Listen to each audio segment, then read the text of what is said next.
नाज़रीन, सेंटकॉम की जानिब से ट्रंप को ऑप्शंस पेश कर दिए गए हैं ईरान पर हमला करने के हवाले से, और साथ ही जो अमेरिकी एम्बेसडर है इजराइल के अंदर, उसने ये कहा है कि कोई फलस्तीनी रियासत हम नहीं बनने देंगे, और उसने कहा है कि अमेरिका रेजिस्ट करेगा हर उस एफर्ट को, हर उस कदम को जो फलस्तीनी रियासत बनाने की तरफ उठेगा।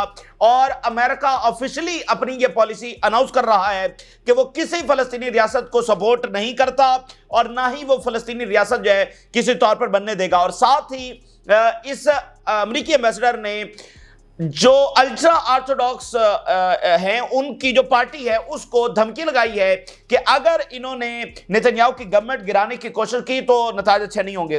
पब्लिकली आकर जो है धमकी लगा दी है। इससे पहले जी बात चल रही थी कि ये इन्फ्लुएंस कर रहा है और सवाल पूछा जा रहा था कि ये किस तरह से इन्फ्लुएंस कर सकता है, और इसने बयान जारी किया कि मैंने कोई इन्फ्लुएंस नहीं किया।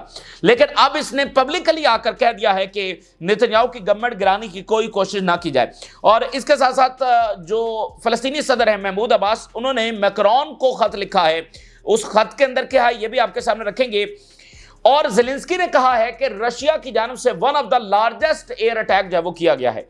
अब चूंकि ग्राफ ऊपर जा रहा है तो जैसे 2 दिन पहले हमला हुआ वो one of the largest attack था, लेकिन अभी जो हमला हुआ है वो पिछले से भी बड़ा है। चूंकि ग्राफ ऊपर जा रहा है, जंग एस्केलेट हो रही है, रशिया वो वेपन्स इस्तेमाल कर रहा है, वो कैपेबिलिटीज इस्तेमाल कर रहा है जो पहले इस्तेमाल नहीं की। दूसरी बात यह है कि अमेरिका के हवाले से डिस्कशन है कि क्या अमेरिका डिस्टेबलाइज हो गया है, और लॉस एंजलिस में जो सूरत हाल है वो काबू में नहीं आ रही, बल्कि अब मामला उससे भी ज्यादा संगीन नौयत की तरफ चला गया है।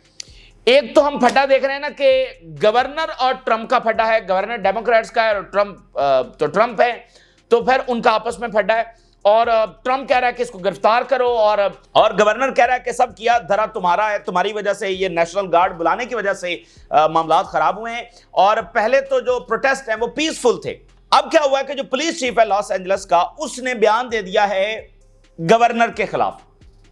यानी ये गवर्नर और ट्रंप से भी बड़ी बात है। देखिए, वो तो चलो पॉलिटिशियंस हैं, उनमें तो हम कह सकते हैं कि इस वक्त चूंकि डेमोक्रेट्स और वो सारा फटा चल रहा है, लेकिन ये तो एक पुलिस चीफ है ना, तो इसका, और ये अंडर आता है गवर्नर के, तो इसने गवर्नर के खिलाफ बयान दिया। और बयान क्या दिया है, और कहा है कि जो भी यहां पर हुआ है उसका जिम्मेदार गवर्नर है। पुलिस चीफ ने गवर्नर के खिलाफ बयान दे दिया और कहा है कि लॉस एंजलिस के अंदर जो कुछ हुआ है इसका जिम्मेदार गवर्नर है। तो ट्रंप तो ऑलरेडी कह रहा था कि इसको जब वो पकड़कर जेल में डालो, तो अब मामला, ट्रंप ने अब ये कहा है कुछ देर पहले, उसने कहा कि मुझे लग रहा है कि यहां पर बगावत की सूरत हाल है और प्री प्लान्ड है जो कुछ लॉस एंजलिस में हो रहा है, ये जैसे प्री प्लान्ड है। तो उसने कहा है कि अगर ये मामला इसी तरह से रहता है और फौरी हल नहीं होता तो मैं इंसुरेक्शन एक्ट ये इंपोज करने जा रहा हूं। अब ये जो इंसुरेक्शन एक्ट है ये बहुत रेयर है, यानी बहुत रेयरली इसको इस्तेमाल किया जाता है। ये एक ऐसा एक्ट है जो आप कह लें कि लास्ट 40 ईयर से इस्तेमाल नहीं हुआ, और ये एक ऐसा एक्ट है जो प्रेसिडेंट को ये पावर देता है कि वो मिलिट्री डिप्लॉय कर सके, और नेशनल गार्ड की, उनकी डिप्लॉयमेंट की जो सारी पावर है वो प्रेसिडेंट के पास आ जाएगी। वैसे नेशनल गार्ड हर रियासत की अपनी पावर होती है, उनके कंट्रोल के अंदर होते हैं, लेकिन इस एक्ट को इंपोज करने के बाद लीगली वो पावर जब उधर चली जाएगी और फिर मिलिट्री भी वो डिप्लॉय कर सकते हैं कि जना बगावत हो रही है, बगावत के जुमरे के अंदर ये मिलिट्री भी डिप्लॉय कर दी जाएगी। तो ये है लॉस एंजलिस की इस वक्त सूरत हाल। यानी अमेरिका उलझ रहा है, अंदर भी उलझ रहा है और बाकी जंगों में भी उलझ रहा है। हालांकि वो कहता है कि उसका फोकस चाइना है और चाइना ही है जो अमेरिकन एम्पायर को रिप्लेस कर सकता है, लेकिन चाइना आगे बढ़ता चला जा रहा है और अमेरिका ड्रैग हो रहा है, उलझ रहा है, चाहे वो अंदरूनी मामलात हो या फिर दुनिया की जंगें हों। नाज़रीन, हम एक ऐसी सूरत हाल के अंदर हैं जहां पर अगले लम्हे क्या हो जाए कुछ पता नहीं चलता, और एक स्टेटमेंट, एक एक्शन वो सूरत हाल को मजीद एस्केलेट कर देता है। और हम एक ऐसे फेज से गुजर रहे हैं कि जहां पर हम सिर्फ एक मिस कैलकुलेशन की दूरी के ऊपर खड़े हुए हैं। ईरान जंग, रूस और नेटो की जंग सिर्फ एक मिस कैलकुलेशन की दूरी के ऊपर खड़ी हुई है। वहां पर जो रशियन न्यूक्लियर डेटरनेस है उसने अभी तक रोका हुआ है रशिया नेटो वॉर को, और मिडिल ईस्ट के अंदर जो ईरान जंग है, तो ईरान की जो कन्वेंशनल कैपेबिलिटीज है, ऐसी कैपेबिलिटीज जो इसराइल और अमेरिका को बहुत ज्यादा नुकसान पहुंचा सकते हैं और उनकी इकोनॉमी को बहुत डैमेज कर सकते हैं, ये एक मिली जुली आप उनकी डेटरेंस कह लें, बहुत सारे उसमें फैक्टर्स हैं, इसने अभी तक रोका हुआ है ईरान पर हमले को। अगर ईरान में ऐसी कोई डेटरेंस ना होती और उनके पास ऐसी कोई कैपेबिलिटी ना होती कि वो कोई डैमेज कर सकते इनको, तो अब तक ईरान के ऊपर हमला हो चुका होता। लेकिन इस सब के बावजूद इजरायली लॉबी जो है वो मुसलसल कोशिश कर रही है अमेरिका को ड्रैग करने के लिए, और ऐसा माहौल बना रही है कि हर सूरत ये जंग छिड़े। अब नाज़रीन, दो बड़े वाकयात हैं और दोनों की बहुत ज्यादा अहमियत है। एक तो अमेरिकी जो सेंटकॉम के कमांडर हैं, जो इस पूरी जंग के अंदर हमें नजर आते हैं, अमेरिकी सेंटकॉम के कमांडर जो है वो सेनेट के अंदर उनकी हियरिंग हुई है, और सेनेट की हियरिंग के अंदर उन्होंने बहुत सारी चीजें सेनेट के सामने रखी हैं और उससे दुनिया को पता चली हैं, और इस वक्त मिडिल ईस्ट के हवाले से अहम तरीन चीजें उन्होंने कहा जी कि उन्होंने ट्रंप के सामने ऑप्शंस पेश कर दिए ईरान पर हमले के हवाले से। तैयारी मुकम्मल है, ऑप्शंस ट्रंप को दे दिए गए हैं, और अगर अभी ट्रंप ये ऑर्डर करते हैं तो अगले चंद लम्हों के अंदर, चंद मिनटों घंटों के अंदर ईरान के ऊपर हमला कर दिया जाएगा। इस हद तक तैयारी मुकम्मल है। अच्छा, वैसे ये वही जनरल हैं जिन्होंने हूतीज के हवाले से भी, अंसारुल्लाह के हवाले से भी प्लान्स दिए थे, ऑप्शंस दिए थे सेक्रेटरी ऑफ डिफेंस को, और फिर हूतीज के खिलाफ क्या हुआ अमेरिका के साथ, वो एक हिस्ट्री है। और इस हेयरिंग के अंदर भी जनरल कुरिल्ला ने यह माना है कि मिडिल ईस्ट में अमेरिका के लिए सबसे बड़ा अगर कोई चैलेंज है रेजिस्टेंस में तो वो हूतीज हैं, और अमेरिकी डोमिनेंस को सबसे बड़ा चैलेंज हूतीज दे रहे हैं, और शिकस्त फाश हुई है अमेरिका को हूतीज के खिलाफ। और इस सेनेट की हियरिंग में उसने माना है कि हमारे लिए सबसे बड़ा चैलेंज जो बने हुए हैं वो अंसारुल्लाह बने हुए हैं। तो मैं हेडलाइंस आपके सामने रखता हूं इस वक्त, ये सबसे बड़ी हेडलाइंस है। CENTCOM chief strike plans ready if Iran nuclear talks collapse. देखें, ये नेतन्याहू है, ये इजरायली लॉबी है जो बार बार कह रही है कि अगर टॉक्स फेल हो गई तो ये कर देंगे। और भाई ये कैसी अजीब सी बात है, और यही वो प्रोपेगेंडा बबल होती है कि आपको एक ऐसे ऑप्शन में फंसा दिया जाता है। भाई ये कोई सेंस बनती है कि जी ये फेल हो गया तो हमला कर? भाई एक मुल्क है, उसके लोग हैं, उनकी जिंदगियां जुड़ी हुई हैं, आपको किसने राइट दिया है? और आप जो निगोशिएशन कर रहे हैं, भाई आप कौन होते हैं? तो ये धौंस और धमकी है ना, ये बदमाशी है, इसके अलावा तो कुछ नहीं। तो ये तो नेतन्याहू कह रहा है कि निगोशिएशन फेल हुए, तो अगर सेंटकॉम का कमांडर भी वही बयानिया दोहरा रहा है कि अगर निगोशिएशन फेल हो गया तो हमले के, भाई तो ये तो इजरायली लॉबी की बात हो गई ना। CENTCOM commander general Kurilla brief senate on proxy war. क्या प्रॉक्सी वॉर जारी है, किस तरह से मामला हो रहे हैं, न्यूक्लियर रिस्क कितना है, एंड स्ट्राइक रेडीनेस वो कितनी है। We are prepare to respond with overwhelming force to prevent Iran from possessing nuclear weapon if President Trump orders it। बहुत बड़ी फोर्स, यानी बहुत डिस्ट्रक्टिव फोर्स के साथ हम ईरान पर हमले के लिए तैयार हैं। I provided President and the Secretary of Defense with a wide range of options। Wide range of options यानी एक से ज्यादा, काफी सारे ऑप्शंस हैं कि ऐसे हमला करना है, वैसे करना है। We have prepared plans in case an agreement with Iran is not reached। हमने प्लान्स तैयार कर लिए। और एक उन्होंने बात की है कि अगर इजराइल ने पूछे बगैर हमला कर दिया तो फिर हमारी फोर्सेज जो तैयार नहीं होंगी वो बहुत ज्यादा खतरे के अंदर आ जाएंगी। If Israel attacks Iran it will increase the possibility of our forces in the region being exposed to danger. ये 5 हेडलाइंस हैं, लंबी चौड़ी वहां पर बातें हुई हैं, लेकिन ईरान जंग के हवाले से ये अहम तरीन बातें आपके सामने रखी हैं। और साथ कुछ ही देर पहले, यानी ये बात सामने आई, साथ ही ट्रंप का एक स्टेटमेंट जारी हुआ है और वो भी बड़ा इंपॉर्टेंट है और बता रहा है कि माहौल काफी खराब है। मैंने आपको बताया ना कि एक लम्हे कुछ होता है, अगले लम्हे कुछ होता है। Iran has become much more aggressive. अब ये अजीब बयान है, ट्रंप कह रहा है कि ईरान जो है वो अग्रेसिव बन गया है, and this is surprising and disappointing. Negotiations में अग्रेसिवली बिहेव कर रहा है ईरान, और ये बड़ा सरप्राइजिंग है।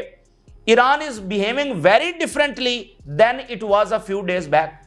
कुछ दिन पहले जैसे ईरान बिहेव कर रहा था, आज वो डिफरेंटली बिहेव कर रहा है और बहुत अग्रेसिव कर रहा है। We will meet with Iranian officials and see what happens. अब देखिए, मतलब ये जो ट्रंप कह रहे हैं कि अग्रेसिव हो गया ईरान, तो इसको वैसे रेजिस्टेंस कहते हैं, इसको कहते हैं कि अपनी डिमांड्स के ऊपर डट जाना, तो वो बहरहाल इसको अग्रेसिव कह रहे हैं। तो इसका मतलब ये हुआ कि ईरान अपनी डिमांड्स के ऊपर खड़ा हो गया कि इससे आगे ना बात ना पीछे बात, ये डिमांड्स मानी जाएंगी तो मुआहदा होगा, नहीं तो फिर ना सही। और मेरा ख्याल है उनको ये जो कॉन्फिडेंस ज्यादा हासिल हुआ है वो इस इंटेलिजेंस ऑपरेशन। देखिए, अनाउंस तो उन्होंने 2 दिन पहले किया ना, ये इंफॉर्मेशन तो उनके पास आ चुकी थी। तो ये इंफॉर्मेशन आने के बाद और ये कैपेबिलिटी हासिल करने के बाद वो इजराइल की न्यूक्लियर साइट्स को हिट कर सकते हैं, उनका कॉन्फिडेंस जो वो बड़ा है। तो बहरहाल ये मीटिंग होने जा रही है, देखते हैं इसमें क्या बात सामने आती है। और दरमियान में इजरायली ऑफिशियल का भी एक बयान देखिए, attack on Iran is closure then holding elections in Israel. अब चूंकि वो गवर्नमेंट डिसॉल्व और वो सारी बातें चल रही हैं, तो इजरायली ऑफिशियल नेतन्याहू का जो नुमाइंदा है वो ये कह रहा है कि ईरान पर हमला बहुत करीब है और इलेक्शन से पहले पहले ये बहरहाल हो जाएगा। तो ये इस तरह के माहौल बनाने की कोशिश की जा रही है। दूसरी जो बड़ी कशीदगी सामने आई है, दूसरा जो बड़ा इवेंट हुआ है वो ये हुआ है कि जो अमेरिकी एम्बेसडर टू इजराइल है, जिसके बारे में आप जानते हैं, उसकी बहुत सारी चीजें हम आपके सामने रख चुके हैं और पहले ही दिन ये मस्जिद अक्सा में दाखिल हुआ। अब इसने क्या किया है, इसने एक तो जो हरीदी हैं, जो अल्ट्रा ऑर्थोडॉक्स हैं, उनको पब्लिकली वार्न किया कि नेतन्याहू की गवर्नमेंट न गिराना, इसका नतीजा बहुत बुरा निकलेगा। ये उसने पब्लिकली वार्न कर दिया है। तो इसका मतलब कि मामलात इतने करीब तो हैं कि नेतन्याहू की गवर्नमेंट गिर सकती है। अब इस वार्निंग के बाद वो पीछे हट जाए वो अलग बात है, लेकिन मामला इतना आ गया कि अमेरिकी एम्बेसडर को ओपनली आकर कहना पड़ा। ये तो डायरेक्ट मुदाखलत है और इससे इजराइल के अंदर माहौल और खराब होगा। साथ ही इसने कहा है कि कोई फलस्तीनी रियासत हम नहीं बनने देंगे। ये बहुत बड़ी बात है कि आप इसके काम देखो कि ये है अमेरिकी एम्बेसडर, लेकिन बना हुआ है नेतन्याहू का तर्जमान और अपने मैंडेट से हटकर ये किस तरह की बातें कर रहा है। और इसने पहले फ्रांस को भी धमकी लगाई थी कि अगर फलस्तीनी रियासत बनानी है तो फ्रांस में कहीं वहां पर बनाओ।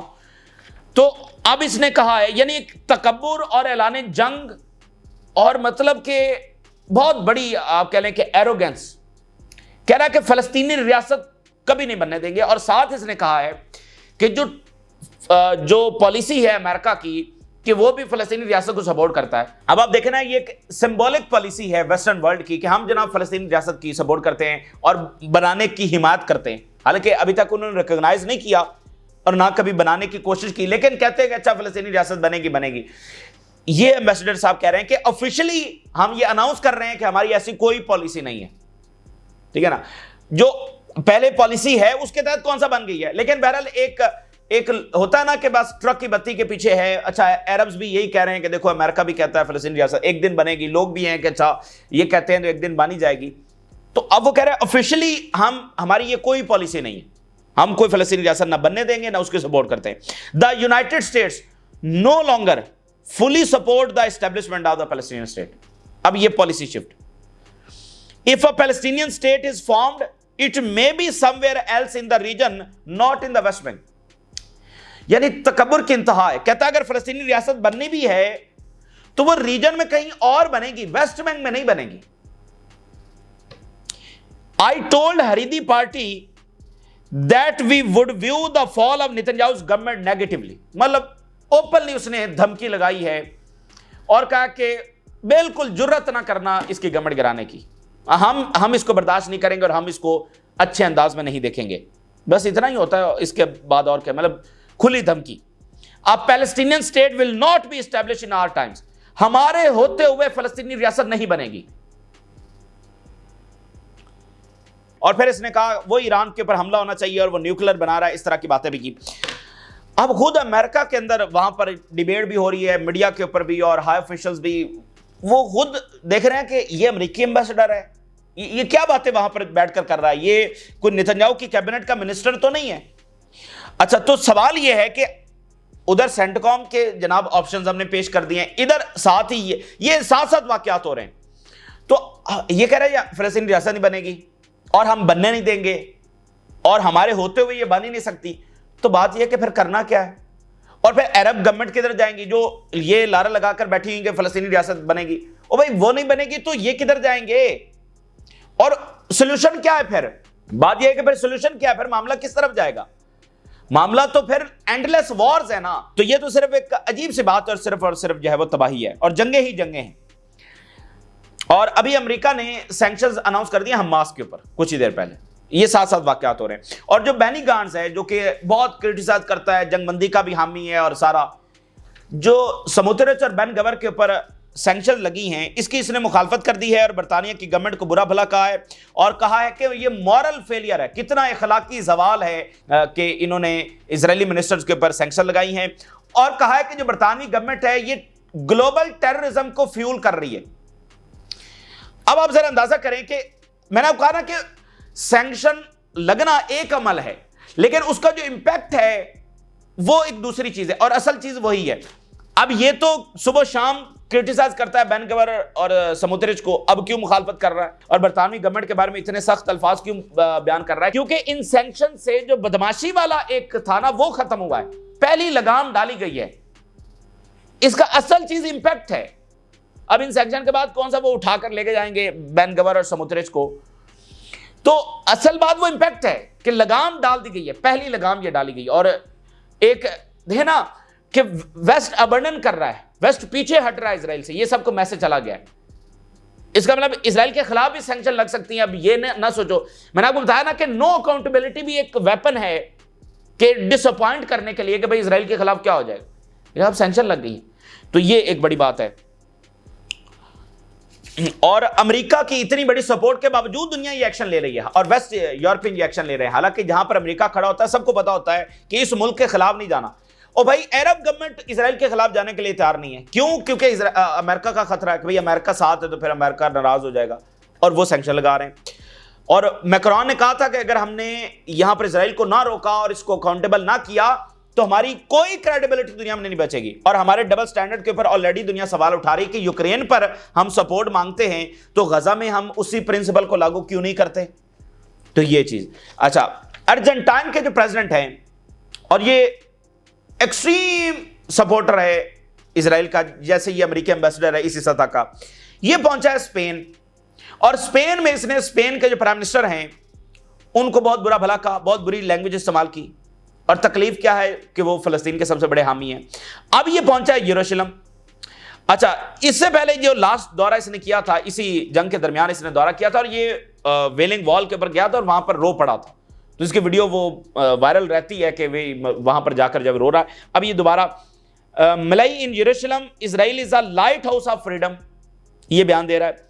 और फिर इसने कहा कि urgent need United front against Iran and terror, फिर वही बात है कि ईरान पर हमला होना चाहिए। और इसने ये कहा कि ये अपनी एम्बेसी अर्जेंटाइन जो है वो अपनी एम्बेसी तल अवीव से यरूशलेम जो है वो मुंतकिल करेगा और अमेरिका के बाद ये दूसरा मुल्क होगा। तो बहरहाल ये भी पहुंचा हुआ है। फलस्तीनी रेजिस्टेंस ने कुछ बड़े हमले किए और 4 फौजियों के जख्मी होने की इतलात वेस्ट बैंक से भी आ रही हैं। गैदरिंग ऑफ इजरायली व्हीकल जो हैं इनके ऊपर बॉम्बिंग की है साउथ ऑफ खान यूनस के अंदर, यहां पर कैजुअलिटीज हुई हैं और 4 इजरायली फौजी इंजर्ड हुए हैं आफ्टर ए पैलेस्टीनियन। सिर्फ एक फलस्तीनी ने सीज देयर वेपन, उनका असलहा सीज किया in Nablus and opened fire at them. मुझे बताइए कि दुनिया की कौन सी ऐसी फौज है, एक बंदा आया है उसने उस फौज का असलहा भी छीन लिया और उसको निशाना भी बना दिया।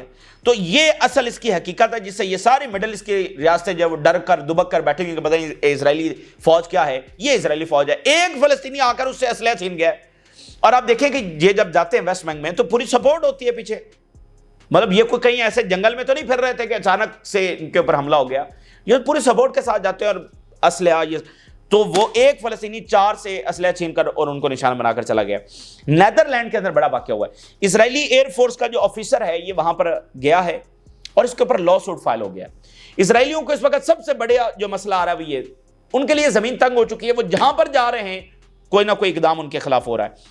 नेदरलैंड के अंदर इजरायली एयरफोर्स का ये ऑफिसर है on the suspicion of committing war crime, और ये टेक्नोलॉजी एक एग्जीबिशन था affiliated with Israeli cyber company, ये उसकी शिरकत के लिए गया था, इसके ऊपर लॉसूट फाइल हुआ है और ये वहां से निकल गया है। और जो ग्रेटा थनबर्ग हैं वो पेरिस पहुंच चुकी हैं और इन्होंने कहा कि हमें वहां पर इलीगली किडनैप किया गया, डिटेन किया गया इंटरनेशनल वाटर के अंदर, और ये सारी बातें उन्होंने की। और इन्होंने कहा the least we can do is recognising a Palestinian state, सबसे कम जो चीज हम कर सकते हैं यानी फलस्तीनी रियासत, जो कि जाहिर बात एक बहुत बड़ा इकदाम होगा, लेकिन वो कह रही है कि ये सबसे कम इकदाम है, दुनिया को इससे भी आगे जाना है। महमूद अब्बास जो हैं और जो कैसा करैक्टर फलस्तीनियों के मत्थे लगा है वो आप सब जानते हैं। इसने खत लिखा है मैक्रोन को और खत के अंदर क्या लिखा है, Abbas calls for Hamas disarmament international forces in letter to Macron, और इसने कहा है कि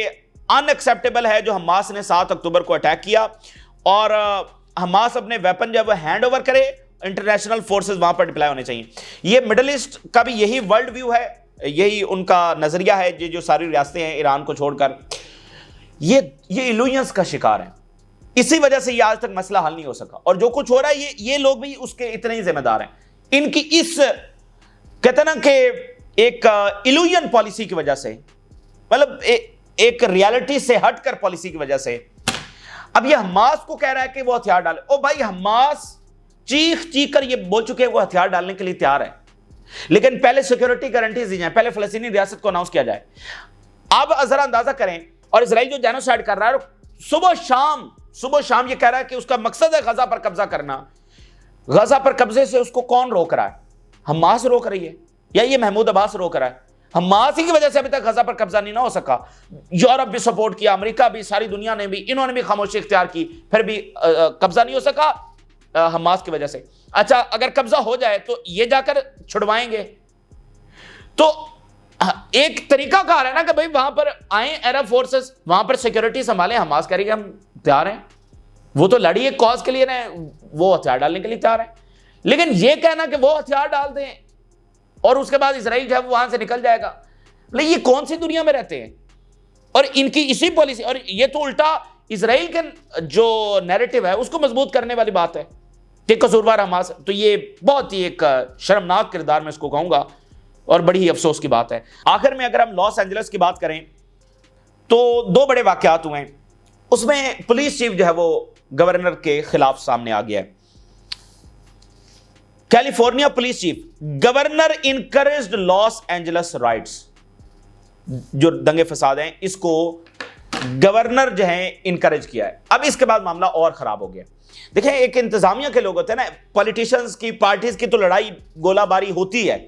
वैसे तो गवर्नर और सदर की बहुत रेयर थी, ऐसे अमेरिका में इस तरह नहीं होता, लेकिन चलो मान लिया वो पॉलिटिशियंस हैं, वो पार्टी है और एक कशीदगी का माहौल है, तो चलो हो गया डेमोक्रेट्स और ट्रंप आपस में आमने सामने। ये तो पुलिस चीफ है, ये तो एक मतलब इंतजामिया का, एडमिनिस्ट्रेशन से ताल्लुक रखने वाला है ना, इसका तो कोई ताल्लुक नहीं सियासत से। इसका आकर ये कहना कि गवर्नर जिम्मेदार है और गवर्नर ने तो उल्टा इनकरेज किया। एक चीज होती है कि इनकॉम्पिटेंस है, या वो सही हैंडल नहीं कर सका, मैनेज नहीं कर सका, और चीज है। एक ये है कि इसने बढ़ावा दिया है, ये बिल्कुल एक अलग चीज है। और पुलिस चीफ आकर ये बयान दे रहा है ऑन रिकॉर्ड। इसके बाद मामला, यानी बगावत के अंदर बगावत। एक तो अमेरिकी सदर के खिलाफ गवर्नर आ गया और स्टेट से पूछे बगैर ट्रंप ने अपनी अथॉरिटी लगा दी। अब गवर्नर के खिलाफ पुलिस चीफ आ गया, बहुत ही संगीन वहां पर मामला हो गया। साथ जो मैंने आपको बताया कि ट्रंप ने इसके बाद कहा कि मुझे तो लग रहा है यहां पर कोई बगावत की बू मुझे आ रही है, और मुझे लग रहा है कि ये सारा प्री प्लान था, और मैं इंसुरेक्शन एक्ट जो है वो नाफिज करने जाए। ये 1807 के अंदर बना था, इसके जरिए सारी पावर सदर के पास आ जाती हैं, वो मिलिट्री डिप्लॉय करे, वो नेशनल गार्ड करे, वो दरमियान में सारी इंतजामिया को बाईपास करते हुए जो उसने करना करे वो कह रहा है अब तो मैं ये करूंगा।